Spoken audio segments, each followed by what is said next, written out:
I've been thinking a lot about this question lately. Why is it that in a poor third world country like ours, you see people working so hard, sweating every single day, doing everything they can just to survive, and yet nothing changes? Their lives stay the same. Their situation doesn't move. And sometimes I wonder, is it really about working hard? Or is there something else that nobody tells us? When I was younger, I believed that the key to a good life was simple. Just work hard. That's what my parents taught me. That's what everyone around me said. And I did. But let me tell you something. It's not that simple. And if you're honest with yourself, you probably already know that too. I grew up in a place where every peso mattered. You wake up, think about what to eat, and hope that what you earn that day is enough for tomorrow. I've seen people I love get sick because they couldn't afford a checkup. I've seen dreams shrink because there wasn't money for school. And I used to think this is just life. Maybe this is all I will ever know. Then I became a missionary. I traveled, I met people, I saw lives. And do you know what shocked me? It wasn't that people in other countries were smarter than us. It wasn't that they worked harder. No. What shocked me was this. They think differently. I'll be honest, when I came back home, I felt like I had been lied to my whole life. Everything I thought I knew about success, about money, about how to get out of poverty, was upside down. Let's talk about hard work. Because here's the truth nobody likes to hear. Hard work will keep you alive, but it will not make you free. Look around. The hardest working people in our country are the poorest. Construction workers under the sun all day, drivers on the road for 16 hours, farmers breaking their backs, helpers who never rest. And yet, the harder they work, the more they seem stuck. Why? Because hard work alone doesn't break you out of a system that was never designed for you to win. You can work like a slave in a broken system, and the only thing that grows is your exhaustion. I realize there are 3 invisible traps keeping people in poverty. The first trap is mindset. The belief that this is just how life is, that nothing can change. It's that quiet voice in your head that says, "Wala, hanggang dito na lang ako." The second trap is the system. And this is a big one. Everything is structured so that the rich get richer and the poor get tired. School trains us to be good employees, not thinkers, not creators. The third trap is habits. Even if you dream big, if your daily habits are small, your life stays small. I fell into these traps. And if you're watching this, maybe you know exactly what I'm talking about. So how do you get out? For me, the change began the day I stopped blaming everything around me. I realized that even if the system was unfair, I still had a choice. I could think differently. I started reading books. I started studying how money works, how business works, how selling works. I started doing things I was uncomfortable with. And little by little, something amazing happened. My life started to shift. Not because I was working harder, but because I was working smarter. You see, the secret isn't to escape work. The secret is to escape the wrong kind of work. If there's one thing I want you to take away from this video, it's this. You are not stuck. Yes, we live in a poor third world country. Yes, the system is unfair, but that doesn't mean you have to accept it. When I say you are not stuck, I am not pretending that life is fair. I know exactly how heavy it feels when everything around you seems to be closing in. When the place you live in feels like a cage. When you see people getting ahead while you're still in the same corner, fighting the same fight every day. I know that feeling because for a long time that was me. But here's the truth I learned. Being born in a poor third world country does not mean you have to live like you have no choice. Yes, the system is unfair. Yes, opportunities are not equal. But there is one thing the system cannot take from you unless you give it away. Your ability to choose what you do with what you have. I realize that the worst poverty is not outside. It's when you let hopelessness take root inside. That's the kind of poverty that tells you to stop trying because nothing will ever change. And that voice, if you listen to it long enough, will make you surrender long before the world defeats you. You are not stuck because life is not a straight wall with no door. It is more like a maze. If one path is blocked, there is another. But you cannot find that path if you refuse to move. Sometimes it is just one small decision that begins to open a new way. A book you read. A skill you learn. A person you dare to talk to. That is where change begins. And I want to be very clear. I am not saying it is easy. It will take effort to think differently when everyone around you thinks the same. It will take courage to step out of the path that everyone else follows. And it will feel lonely at times. But that is the price of building a life that looks different. So if you are listening to this and you feel stuck, I want you to hear me. You may not be able to change where you were born. You may not be able to change the family you came from. But you can change how you think, what you learn, and what you do with your next day. Those are your tools. And if you use them, step by step, they will carve a way out of the place you are in now. I am not saying it will happen overnight. I am saying it can happen. And once you see that possibility, you will realize that the walls you thought were unbreakable were only walls because you stopped looking for the door. People think poverty is only about money, but the longer I live, the more I see that it is much deeper than that. Money is just the surface. Poverty starts as a way of thinking, and if it stays long enough, it becomes normal. It becomes the air you breathe. You grow up inside it, and you don't even notice it's shaping you. Poverty is when you stop asking questions. You stop asking why things are the way they are. You just accept that life is hard, that this is how it's always been, that nothing can change. And when you accept that, generation after generation lives the same story. Same street, same routine, same limits. You can almost predict a person's future by just looking at the place they were born. When I was younger, I made a mistake that a lot of people make. I thought poor people were lazy. I thought if you were struggling, it must be because you didn't work hard enough. That was my first big lesson in life. I was wrong. Most poor people I know are not lazy. In fact, they are some of the hardest working people on earth. They wake up before the sun, they sweat all day, and they go to bed exhausted. But here's the tragedy. They are trapped in a cycle where all their strength is used just to stay alive. When all your energy is spent trying to survive today, there is nothing left to plan for tomorrow. That is the cruelest part of poverty. It keeps your head down. You never have the time or space to even imagine a bigger life, because just making it through today already takes everything from you. And so poverty becomes a mindset, not because people choose it, but because it teaches you to stop dreaming. It trains you to lower your standards. It whispers that hope is dangerous. After a while, you forget that there is even another way to live. This is why I say poverty is not just the absence of money. It is the absence of vision. It is a cage that lives in your mind, and the longer you stay inside it, the more normal it feels. The real enemy is not just the lack of resources. The real enemy is when the lack convinces you to stop looking for a way out. That's why entire communities can stay stuck for decades, not because they are lazy, but because their lives have been reduced to a single question: how do I survive today? If you've ever felt that, if you know the weight of that, I want you to know something. The first battle you have to win is not outside, it's inside. The moment you begin to ask again, is there another way to live? That's when the door begins to appear. And that question leads us to something very important. How do you break this cycle? You start by opening your eyes. Awareness is everything. You cannot change what you cannot see. The first step is admitting that survival mode is a trap, not normal life. Most people never stop to realize they are repeating the same patterns of the people before them. But the moment you see it, you have a choice. You can stop the pattern. That is where freedom begins. Once you see the cycle, the next battle is protecting your mind. Because here's the truth. Your environment is loud. It will constantly try to pull you back to the way things have always been.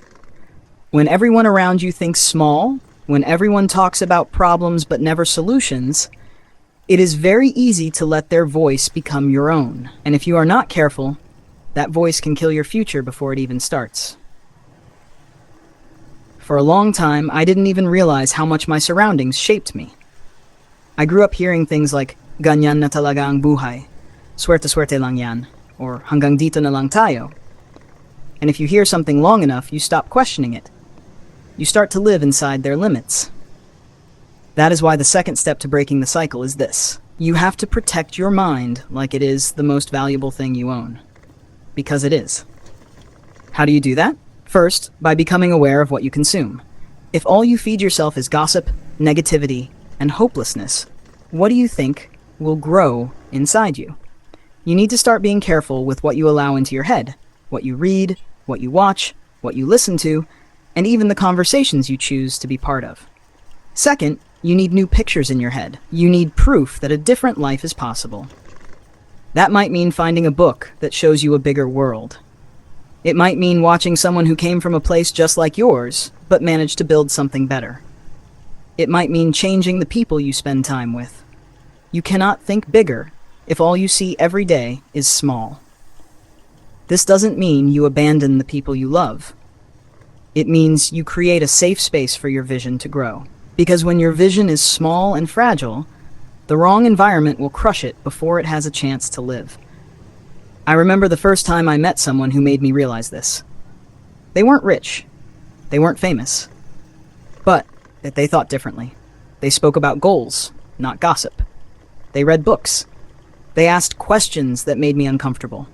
And slowly, just by being around that kind of thinking, my own thinking started to change. And that's why this step is so important. Protecting your mind is not a luxury. It is survival. If you keep exposing yourself to the same thoughts that kept everyone else stuck, you will repeat the same life they had. So, after awareness and protecting your mind, the next part is critical. Learning before earning. Because the knowledge you plant in your head becomes the foundation for everything else. When I finally started to protect my mind, I realized there was something missing.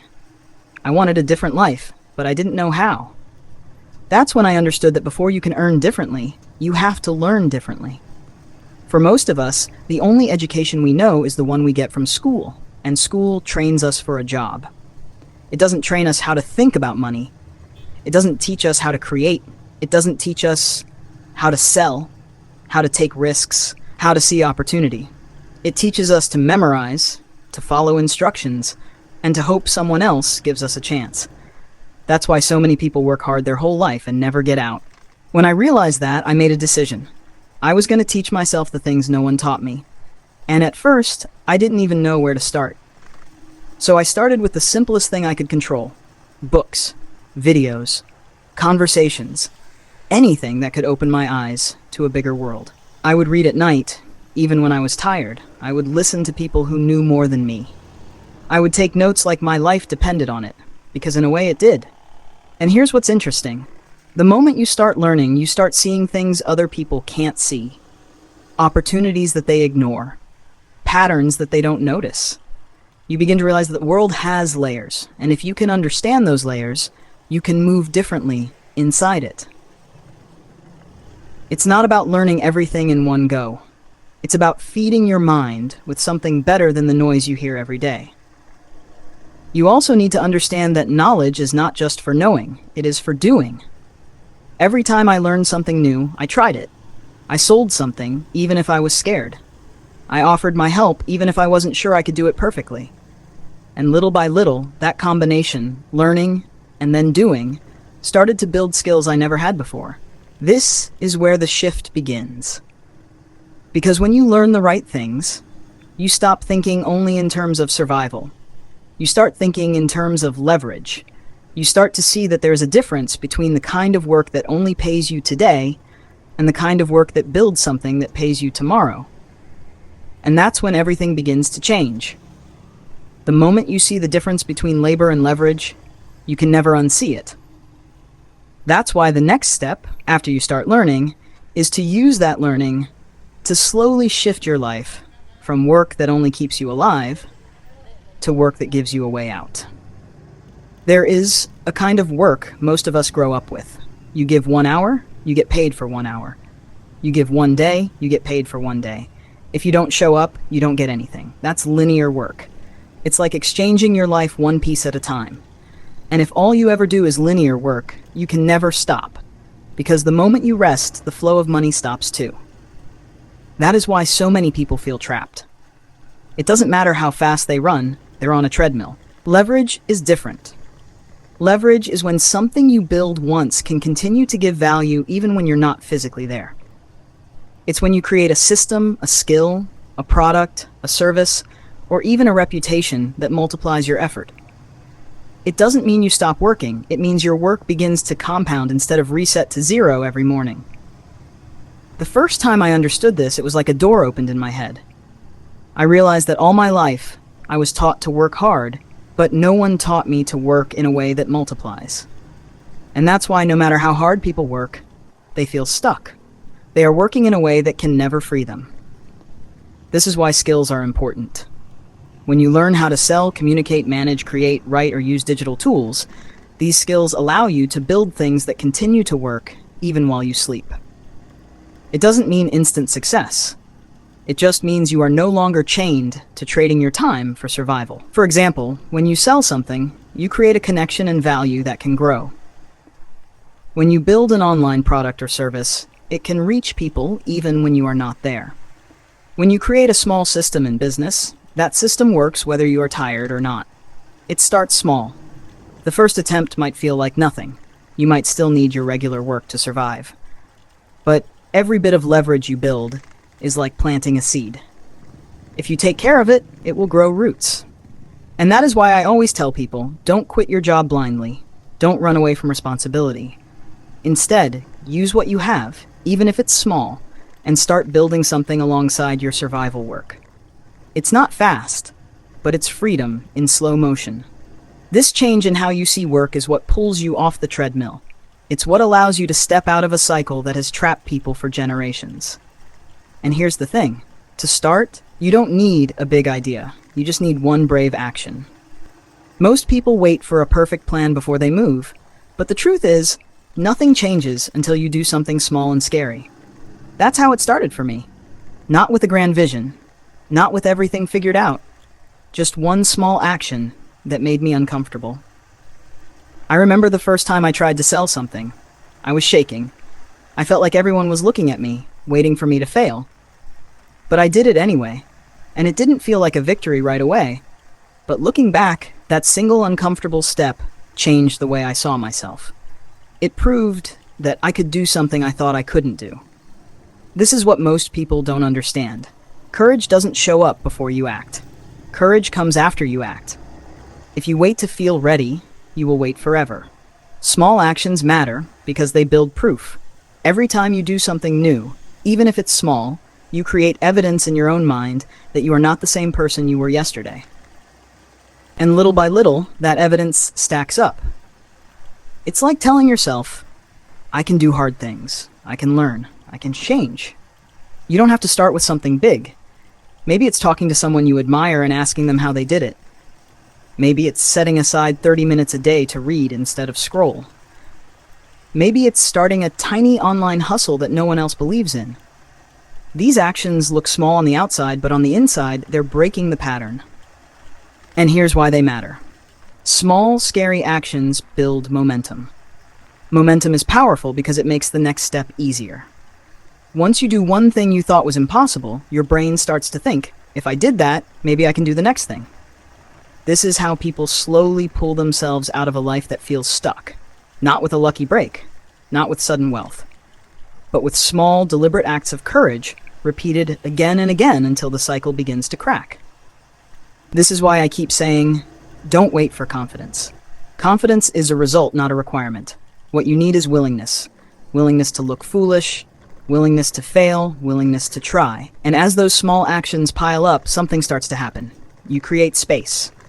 A little extra time, a little extra income, a little extra clarity, and that space is precious, because that's where new habits can grow.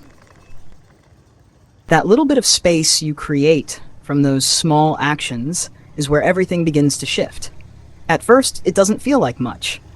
Maybe you only gain an extra hour in your day. Maybe you make a small amount of money on the side. Maybe it's just the space in your mind where you start to believe that something else is possible. But that space is gold. Most people never find it, because survival takes every ounce of their time and energy. When you are exhausted every single day, you don't have the strength to think beyond today. That's why it's so important to protect that space once you make it. It's fragile at first, but if you keep it safe, it will grow. And in that space, new habits can be planted. Simple habits that slowly change the direction of your life. Things like writing down your ideas instead of just thinking about them. Choosing to read a book instead of letting the TV or your phone drown you in noise. Learning a new skill for 30 minutes every day, even if no one sees it. Spending time around people who think bigger instead of people who only complain. These habits seem so small that most people ignore them, but they are the foundation of change. Because every time you choose one of these small habits, you are choosing to feed your future instead of just feeding today. Here's the beautiful thing about habits. They compound. At first, nothing looks different. A week of doing these things, you'll think, wala namang nagbabago. A month later, still nothing dramatic. But 6 months from now, a year from now, those little choices add up to something solid. And when you look back, you will realize you are not in the same place anymore. This is why I say that creating space, then using that space to build new habits, is like steering a ship. If a ship changes its direction even by just a few degrees, it doesn't look like much at the beginning. But given enough time, that small shift takes you to a completely different destination. The people who change their lives are not the ones who wait for something huge to happen. They are the ones who create that small space, then guard it fiercely, and use it to slowly build a different path. And when those habits begin to take root, something else becomes possible. You can start to create something of your own, even while you are still working to survive. This is where it starts to get exciting, because once you have a little space and new habits growing, you can finally start building something that belongs to you. For most of my life, I thought the only way to survive was to depend on someone else giving me work. That was all I saw around me. You apply, you wait, you obey, and you hope they keep you. But depending on someone else to feed you is the most fragile way to live. The moment they remove you, you are back to zero. That's why creating something of your own, even something very small, is so powerful. It doesn't have to be a big business. It doesn't even have to make you rich. It just has to be yours. Something that grows because of your own effort and ideas. For some people, that looks like starting a tiny side hustle, cooking something and selling it online, offering a service in the evenings, selling a product you believe in. For others, it starts with a digital skill. Design, editing, writing, marketing, that can reach people beyond your neighborhood. For others, it's content creation, using your voice or your story. At first, it will feel slow. You'll still need your main work to pay the bills. But that small thing you're building, that's your seed. And if you keep planting and watering that seed, over time it can grow into something that gives you leverage, something that makes you less dependent on a system that was designed to keep you in place. There is also something deep that happens when you create something of your own. It changes the way you see yourself. You stop thinking like a victim and you start thinking like a builder. And once that shift happens, you become dangerous to the cycle that has been controlling you all your life. People often ask me, but what if I fail? And my answer is always the same. You will fail. Everyone fails. That is part of learning. But the difference is that when you fail at something you built, you grow. You learn. You become stronger. You are not back to zero because the skills and lessons stay with you. This is why creating something of your own is not about the money at first. It's about building a new identity. You start to see yourself as someone who can produce, not just consume. Someone who can create value, not just chase after it. And slowly, as that grows, your world starts to open. You meet new people. You see new opportunities. You stop living as if your whole life depends on one job, one boss, or one paycheck. And when you begin to live like that, something else becomes possible. You find the right people who push you forward instead of hold you back. Finding the right people can change everything. You can do a lot on your own. You can wake yourself up, build small habits, start something small. But there comes a point when your growth will always be limited by the people you surround yourself with. For most of us, the people closest to us are good people. They love us, but they are also trapped in the same cycle. And without even meaning to, they can pull us back. Not because they want to hurt us, but because your change makes them uncomfortable. When you start thinking differently, they feel like they are losing you, so they remind you to stay safe. Don't dream too much. Wag mo nang subukan, baka mapahiya ka lang. if you are not careful, those words can pull you back into the same box you were trying to get out of. That's why one of the most powerful things you can do is to look for people who think bigger than you. People who talk about possibilities instead of limitations. People who are builders instead of complainers. And sometimes these people are not in your current circle. Sometimes you will find them in books, in videos, in events, in communities online. You might not even know them personally at first, but the more time you spend around people with a bigger vision, the more your own vision expands. There's a saying that if you are the smartest person in the room, you are in the wrong room. At first, that used to intimidate me. I hated being the one who knew the least. But then I realized, those are the rooms where you grow the fastest. Because those are the rooms where people will pull you forward, not hold you down. It doesn't mean you abandon everyone in your old life. It just means you create a new circle where growth is normal, where your dreams are safe, where people don't laugh when you say you want to build something different. I remember the first time I met someone like that. He didn't give me money. He didn't give me connections. All he gave me was a different way to see things. He asked me questions that made me think. He pushed me to read more, to try things I was scared to try, and that was enough to light a fire in me that's still burning today. And here's the truth. The right people will not always show up for you by accident. Sometimes you have to go out and find them. You have to be intentional. You have to seek them. Because who you spend time with is who you become. When you start surrounding yourself with people like this, your growth accelerates. Things that used to feel impossible start to feel normal. And you realize something very powerful. The life you thought was unreachable was just a different environment away. And when that shift happens, when you are aware, when your mind is protected, when you're learning, taking small scary actions, building something of your own, and surrounding yourself with the right people, the last ingredient you need is patience. Patience is the part that no one wants to hear about, but it's the part that decides everything. Because even after you see the cycle, protect your mind, start learning, take small scary actions, build something of your own, and surround yourself with the right people, change still takes time. There's a season where it will feel like nothing is working. You'll be trying so hard, doing all the right things, but on the outside your life will look exactly the same. It's in that season that most people quit. They think, wala naman nangyayari, sayang lang oras ko. But here's what you need to know. Growth is invisible in the beginning. Seeds grow roots before they grow leaves. And if you don't have the patience to wait through that invisible stage, you will dig up the seed before it has a chance to grow. This is why patience is not passive. Patience is active. It's choosing to keep showing up every day even when the results are not instant. It's choosing to believe that the process is working even if you can't see it yet. For me, this was the hardest part. There were so many nights when I wanted to quit. I thought maybe I was just fooling myself. Maybe this was a dream that wasn't meant for someone like me.